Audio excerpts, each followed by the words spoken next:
Bonjour, j'espère que vous allez bien. Aujourd'hui, je vais de nouveau partager avec vous une de mes recettes coup de cœur. C'est des potatoes maison. C'est des potatoes qui vont être fondantes, délicieuses, parfumées, un tout petit, légèrement assaisonnées, donc légèrement épicées. C'est un délice pour les grands et pour les petits. Pour réaliser cette recette, vous avez besoin de pommes de terre. À vous de choisir la quantité selon la gourmandise des personnes, mais des pommes de terre fermes, de l'ail, un oignon, du persil et des épices et du sel. On va laver les pommes de terre puisqu'on ne va pas les éplucher. On va les laver et puis après on va passer au découpage. Donc voilà, c'est des pommes de terre vraiment fermes qu'il faut choisir pour que ça puisse résister au four. Donc on va les couper, donc moi je les coupe en deux et puis chaque morceau, donc chaque moitié je vais le découper en trois. Selon l'épaisseur de la pomme de terre, de temps en temps je le coupe en deux. L'objectif étant d'avoir des quartiers un peu plus gros qu'une frite classique. Et puis après on va passer à l'assaisonnement. Je vais râper, mon ail, donc du coup c'est 2 gousses d'ail que je vais râper. Je vais râper ensuite l'oignon.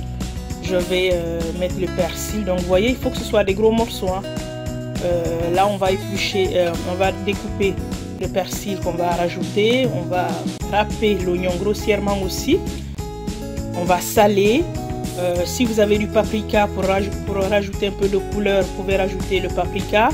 Sinon vous pouvez mettre les épices que vous voulez, du poivre, ce que vous avez dans vos placards. Vous rajoutez le persil qu'on a haché finement. Et puis après vous allez rajouter l'huile d'olive. Donc moi j'ai rajouté ça. On mélange le tout pour que les pommes de terre prennent bien toutes les épices. Et puis après on va le mettre au four. Moi ici j'ai décidé de le manger avec du poulet. Donc le poulet je l'avais déjà pré-assaisonné. Je l'avais mis au four depuis 20 minutes. Et donc là je l'ai sorti. J'ai sorti ma grille du four et j'ai rajouté mes quartiers de pommes de terre. Donc vous voyez comme ça va mijoter ensemble. Ce sera juste un délice. C'est prêt pour le four. 180 degrés pendant 40 minutes. Et voilà, la pomme de terre elle ressort fondante et juste délicieuse. Et puis il ne reste plus qu'à déguster. Je vous remercie encore une fois de me suivre. Merci pour vos partages et vos gentils commentaires.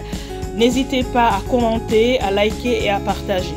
À bientôt pour une nouvelle recette.